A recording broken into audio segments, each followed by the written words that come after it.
Hello friends, welcome back to my channel. டிராமாக்குள்ள போறதுக்கு முன்னாடி மறக்காம இந்த வீடியோக்கு ஒரு லைக் போட்டுருங்க. வாங்க டிராமாக்குள்ள போலாம்.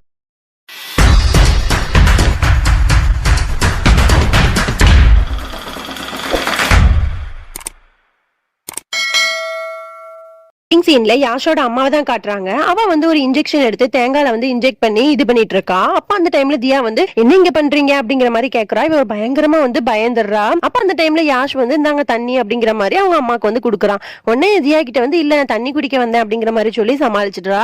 அதுக்கப்புறம் தியாவும் அந்த இடத்துல இருந்து யாஷோட அம்மா கூட்டிட்டு போயிடுறான். அதுக்கப்புறம் அங்க பார்த்தா அத்தக்காரோட தங்கச்சி சாக்ஷி அக்கா இப்படி எல்லாருமே வந்து டான்ஸ் ஆடிட்டு இருக்காங்க. அப்புறம் மீசக்காரன் ஆயுஷ் அப்புறம் ரதன் சிங் எல்லாரும் டான்ஸ் ஆடிட்டு இருக்காங்க. அப்ப அந்த டைம்ல அத்தக்காரி வந்து தியா கிட்ட வந்துட்டு அவளை ஹக் பண்ணிட்டு அவளை கையை பிடிச்சு டான்ஸ் ஆடிட்டு இருக்கா. அதுக்கப்புறமா அந்த டான்ஸ் பார்ட்டி எல்லாம் முடிஞ்சிருது. அப்புறம் ரெண்டு பேருக்கு வந்து சடங்கு செய்யறாங்க. அதுல வந்து தியா என்ன பண்றான்னா ஒரு பன்னீரை வந்து ரதன் சிங்கோட மேல வந்து இப்படி தொளிக்கிறா. அதுக்கப்புறம் வந்து அத்தக்காரி சொல்றா இந்த மாதிரி சடங்குவா நீங்க தனித்தனியா அடுத்து செய்ய வேண்டியது இருக்கு அப்படிங்கிற மாதிரி சொன்னோன்னு ரதன் சிங் அப்படியே தியாவை பார்த்துட்டே வந்து அப்படியே வெளியே போறான். அப்ப ரதன் சிங்க்கு என்ன சடங்கு பண்றாங்க அப்படின்னா அவனை வந்து ஒரு குதிரை மேல ஏத்தி உட்கார வச்சு ஊர்வலமா கூட்டிட்டு போகணும். மீசக்காரன் வந்து முன்னாடி டான்ஸ் எல்லாம் ஆடிக்கிட்டே அப்படி கூட்டிட்டு போயிட்டு இருக்காங்க. அப்போ அந்த டைம்ல வந்து ஒரு வேலைக்காரன் என்ன பண்றான் யார்ட்டையோ போன்ல பேசிட்டு டக்குன்னு வந்து பட்டாசை வந்து கொளுத்தி விட்டுறான். அந்த பட்டாசு சவுண்ட் டக்குன்னு கேட்டோன்னு அந்த குதிரை வந்து மிரண்டு அங்கிட்டும் இங்கிட்டுமா ஓடுது. எவ்வளவோ அந்த குதிரையை வந்து எல்லாரும் வந்து கண்ட்ரோல் பண்ண பாக்குறாங்க. ஆனா முடியல. மேல வந்து ரதன் சிங் உட்காந்துருக்கான். அவனு இங்கிட்டும் இங்கிட்டுமா விழற மாதிரியே போயிட்டு இருக்கான். ஒரு கடத்துல குதிரையை அடக்கவே முடியல. உடனே டக்குன்னு வந்து ரதன் சிங் வந்து கீழே விழுந்துடுறான். அதே டைமிங்ல இந்த பக்கம் தியா வந்து என்ன சடங்கு பண்றா அப்படிங்கறத காட்டுறாங்க. அதாவது கூட நிறைய தேங்காய் இருக்கு. அதை வந்து குடும்பத்துல இருக்க ஒவ்வொருத்தரா எடுத்துட்டு வந்து தியா கையில குடிக்கணும். அதை வந்து தியா வந்து உடைக்கணும். இதுதான் அந்த சடங்கு. அப்படி ஒவ்வொருத்தரா எடுத்துட்டு வந்து கொடுத்துட்டு இருக்காங்க. அப்போ வந்து யாஷோட அம்மா எடுத்துட்டு வந்து கொடுக்க வரா. அவ வந்து ஒரு தேங்காயில இன்ஜெக்ட் பண்ணிருப்பாள். அதை வந்து ஒரு குங்குமம் வச்சு அடையாளம் வச்சிருப்பா. அது யாருமே எடுத்திருக்க மாட்டாங்க. கரெக்டா அந்த தேங்காய் வந்து யாஷோட அம்மா கைக்கே போயிடும். அதை தியாட்ட குடுக்கலான்னு போவாங்க. இவன் வந்து பயந்துட்டே இருக்கிறது வந்து தியா வந்து நோட் பண்றா. உடனே வாங்க நம்ம ரெண்டு பேரும் சேர்ந்தே உடைக்கலாம் அப்படிங்கிற மாதிரி சொல்லிட்டு சொல்றா. உடனே இவன் என்ன பண்றதுன்னு தெரியாம முடிச்சுட்டு அப்படியே தூக்கி அந்த தேங்காவை எரிஞ்சிடுறா. அப்ப பார்த்தா அந்த தேங்காய் உடஞ்சு சாதாரணமா தான் உடஞ்சிருக்கு. அவன் என்ன நினைச்சிருப்பானா அதை மருந்து ஏத்திருப்பாள். அது வந்து பக்கத்துல இருக்க வந்து ஓமகுண்டம் இருக்கும். இதுல வந்து பட்டு அந்த தேங்காய் வந்து வெடிக்கும் அப்படிங்கிற மாதிரி எல்லாம் நினைச்சிருப்பா. அப்ப தியாக்கு வந்து அடிபடும் அப்படிங்கிற பிளான்ல தான் அவ பண்ணிருப்பா. ஆனா தேங்காய் வந்து உடைச்சோன்னு சாதாரணமா உடைஞ்சிருது. எந்த விதமான ஆபத்துமே வரல. இதை பார்த்தோன்னா அவளுக்கு ரொம்ப குழப்பமா இருக்கு. அப்பதான் அப்படியே நமக்கு பின்னாடி அத்தைக்காரியை காட்டுறாங்க. அவ என்ன பண்றா அப்படிங்கறத ஒரு பிளாஷ்பேக்ல நமக்கு காட்டுறாங்க. அப்ப அத்தைக்காரி என்ன பண்ணிருப்பா அப்படின்னா யாஷோட அம்மா வந்து அந்த நடக்க முடியாம அந்த ஸ்டிக் வச்சிருப்பாங்கல்ல, அந்த ஸ்டிக்குள்ளதான மெடிசன் எல்லாத்தையும் வச்சிருப்பாங்க. லிக்யூட வந்து அத்தைக்காரி என்ன பண்ணுவானா எடுத்துட்டு அதை வெறும் தண்ணியை மட்டும் மாத்தி வச்சிருந்திருப்பா.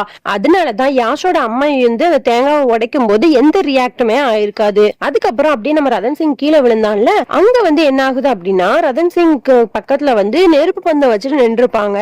அது டக்குன்னு வந்து ரதன் சிங் ட்ரெஸ்ல வந்து அப்படியே பத்திக்குது. ரதன் சிங் மேல அப்படியே நெருப்பு எரிஞ்சிட்டு இருக்கு. டக்குன்னு அப்ப அந்த இடத்துக்கு அத்தைக்காரி வந்து ஒரு போர்வை எடுத்துட்டு வந்து ரதன் சிங் மேல அப்படியே பொத்தி அவனை வந்து காப்பாத்திடுறா. அதுக்கப்புறம் அப்படியே அரண்மனை தான் காட்டுறாங்க. எல்லாரும் வந்து அப்படியே ஷாக்காய் பார்த்துட்டு இருக்காங்க ரதன் சிங்க்கு இப்படி நடந்தது. அவனுக்கு வந்து கழுத்துக்கிட்ட வந்து அடிபட்டு இருக்கும். அதுல வந்து பேண்டேஜ் எல்லாம் ஒட்டி அதுல வந்து உட்காந்துருப்பான். ஒன்னும் தியா வந்து கேட்பா இது எப்படி நடந்துச்சுன்னு எனக்கு தெரியல ரதன் சிங், இது என்ன ஆச்சு அப்படிங்கிற மாதிரி அவன் வந்து பதட்டத்தோட கேட்டுட்டு இருப்பான். அப்போ உடனே ரதன் சிங் சொல்லுவான் வெயிட் பண்ணு தியா, யாஷ் வந்து எல்லாமே இன்வெஸ்டிகேஷன் பண்றேன்னு சொல்லியிருக்கான். அவன் வரட்டும், அவன் வந்தா எல்லா உண்மையும் தெரியும். இந்த குடும்பத்துல இருக்க யாரோ தான் பண்ணிருக்காங்க அப்படிங்கிற மாதிரி ரதன் சிங் வந்து சொல்லிட்டு இருக்கான் தியா கிட்ட. அப்போ அந்த டைம்ல வந்து சாக்ஷி அக்கா சொல்றா இது யதார்த்தமா கூட நடந்திருக்கலாம்ல, அது எப்படி குடும்பத்துல இருக்கவங்க தான் பண்ணாங்க நீங்க கன்ஃபார்மா சொல்ல முடியும் அப்படிங்கிற மாதிரி சொல்லிட்டு இருக்கான். அப்ப அந்த இடத்துக்கு டக்குன்னு வந்து யாஷ் வந்துடுறான்.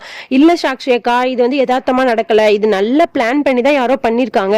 அதை நான் எப்படி சொல்றேன் அப்படின்னா ரதன் சிங்கோட ட்ரெஸ்ல வந்து ஏதோ ஒரு வகையான பெர்ஃபியூம் யாரோ யூஸ் பண்ணிருக்காங்க. அது வந்து டக்குன்னு நெருப்பு கிட்ட போனாலே ஆட்டோமேட்டிக்கா வந்து தீயெரிய ஆரம்பிச்சிடும் அந்த மாதிரி யாஷ் வந்து சொல்றான். இதை கேட்டோன்னு எல்லாருக்கும் ஷாக் ஆகுது. அப்புறம் சொல்றான் இந்த மாதிரி வந்து வீட்டுல வந்து ஒரு இன்ஜெக்ஷன் ஒண்ணு கிடைச்சிருக்கு. அந்த இன்ஜெக்ஷன் மூலியமா தான் அந்த பெர்ஃபியூம்ல வந்து அந்த மருந்தை வந்து இன்ஜெக்ட் பண்ணி யூஸ் பண்ணிருக்காங்க அப்படிங்கிற மாதிரி சொல்லிட்டே இருக்கும்போது அந்த இடத்துக்கு வந்து போலீஸ் வராங்க. போலீஸ் வந்துட்டு சொல்றாங்க இந்த மாதிரி ஒரு லிக்யூடோட பாட்டில் வந்து இங்க டஸ்ட்பின்ல கிடைச்சிச்சு அப்படிங்கிற மாதிரி அவங்களும் வந்து சொல்லிட்டு இருக்காங்க. அப்ப உடனே அத்தைக்காரி சொல்றா இந்த மாதிரி நான் ட்ரெஸ் கொடுக்கும்போது கூட தியா வந்து அதை நான் செக் பண்ணிட்டு தான் ரதன் சிங்க்கு கொடுப்பேன்னு கூட சொன்னாலே. எல்லாமே இன்னைக்கு ஃபங்க்ஷன்ல வந்து தியாவோட பார்வையில தான் நடந்திருக்கு.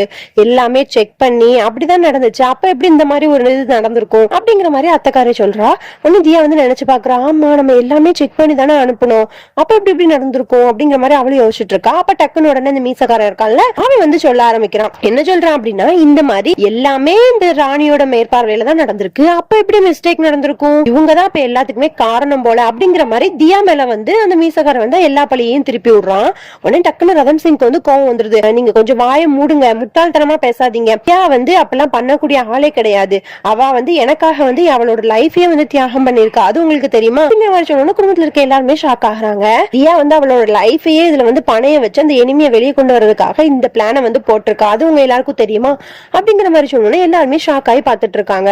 அப்புறம் ரதன் சிங் சொல்றோம், அந்த ப்ராப்பர்ட்டிஸ் எல்லாம் நாங்க டாக்குமெண்ட் எல்லாம் சைன் பண்ணோமே அதுவும் கூட ஒரு ஃபேக்கான டாக்குமெண்ட் தான் அப்படிங்கிற மாதிரி எல்லா பிளானுமே வந்து சொல்லிடுறான். எல்லாருமே அதை ஷாக் ஆகி பாத்துட்டு இருக்காங்க. அப்ப அந்த டைம்ல யார் வர அப்படின்னா ஆயுஷ் வந்து சொல்றான், ரதன் சிங் இந்த மாதிரி நீங்க செக்ல சைன் பண்ணி கொடுத்தீங்கல்ல அது வந்து ரிஜெக்ட் ஆயிருச்சு அப்படிங்கிற மாதிரி சொன்னோன்னு ரதன் சிங்கும் ஷாக் ஆகிறான். அப்பெல்லாம் எதுவும் ஆகாது, நான் கரெக்டா தான் சைன் பண்ணி கொடுத்தேன், நீங்க வேணா இன்னொரு டைம் செக் பண்ணி பாருங்க, பேங்க்ல போய் கேட்டு பாருங்க அப்படிங்கிற மாதிரி எல்லாம் சொன்னோன்னே உடனே ஆயுஷ் சொல்றான், இல்ல நான் எல்லாமே ஒரு தடவைக்கு 2 தடவை செக் பண்ணிட்டேன், உங்களோட செக்கு வந்து ரிஜெக்ட் ஆயிடுச்சு அப்படிங்கிற மாதிரி சொன்னோன்னே ரொம்ப ஷாக் ஆகி பாத்துட்டு இருக்கான். உடனே ரதன் சிங் வந்து கீயை கொடுத்து என்னோட பீரோல போய் அந்த டாக்குமெண்ட் ஃபேக் டாக்குமெண்ட் இருக்கு, அதை கூட நீங்க எடுத்துட்டு வந்து செக் பண்ணி பாருங்க, அது வெறும் ஃபேக் டாக்குமெண்ட் தான், ஒரிஜினல் கிடையாது அப்படிங்கிற மாதிரி சொல்றான். உடனே ஆயுஷ் வந்து அதை எடுத்துட்டு வரான். எடுத்துட்டு வந்து பார்த்தா அது வந்து ஒரிஜினல் டாக்குமெண்ட். உடனே தியாவும் ரதன் சிங்கும் ரொம்ப ஷாக் ஆகுறாங்க. அது எப்படி ஒரிஜினல் ஆகும், நான் வந்து ஃபேக் டாக்குமெண்ட் தானே ரெடி பண்ணி நம்ம சைன் பண்ணோம் அப்படிங்கிற மாதிரி தியா வந்து சொல்லிட்டு இருக்கா. உடனே அந்த மீசாக்காரன் வந்து கக்கன்னு சிரிக்கிறான். சிரிச்சுட்டே சொல்றான், என்ன தியா உன்னோட பிளான் எல்லாம் நல்லபடியா முடிஞ்சுச்சா? ரதன் சிங் நீ தான் வந்து முட்டாள், அவன் வந்து உன்னை இத்தனை வருஷமா வந்து ஏமாத்திட்டு இருந்திருக்கா, அது உனக்கு புரியவே இல்ல பாத்தியா, எல்லா ப்ராப்பர்ட்டிஸையும் அவன் நேம்ல எவ்வளவு தந்திரமா வந்து மாத்திக்கிட்டா பாத்தியா அப்படிங்கிற மாதிரி எல்லாம் சொல்றான். ரதன் சிங் வந்து அப்படியே ஷாக் ஆகி நின்றுட்டு இருக்கான். உடனே மீசக்காரன் சொல்றான், இந்த மாதிரி உன்னை சின்ன வயசுலயே வந்து லண்டனுக்கும் யாருக்கும் தெரியாம அனுப்பி விட்டுட்டு எல்லா சொத்தையும் வந்து அபகரிச்சுக்கலான்னு பிளான் போட்டிருக்கா, அதுக்கப்புறம் நீ வந்ததுக்கு அப்புறம் எனிமீஸ் அட்டாக் பண்றாங்க, உன் குடும்பத்துல உள்ளவங்க தான் உன்னை அட்டாக் பண்றாங்க அப்படிங்கிற மாதிரி பொய்ய சொல்லிட்டு உன்னைய அவளே வந்து கொல்ல பாத்திருக்கா, அது எப்படி உன்னை எனிமி வந்து அட்டாக் பண்றப்பெல்லாம் தியா எப்படி கரெக்ட் டைமுக்கு வந்து அவள் உன்னை வந்து காப்பாத்திருப்பா, இதெல்லாம் கொஞ்சம் யோசிச்சு பாரு ரதன் சிங், எல்லாமே அவளோட பிளான் தான், உன்னை கொல்ல பாக்குறதே தியா தான் அப்படிங்கிற மாதிரி மீசக்காரன் வந்து நிறைய பழிய வந்து தியா மேல போட்டுறான். உடனே ரதன் சிங் வந்து எல்லாத்தையுமே யோசிச்சு பார்த்துட்டு இருக்கான்.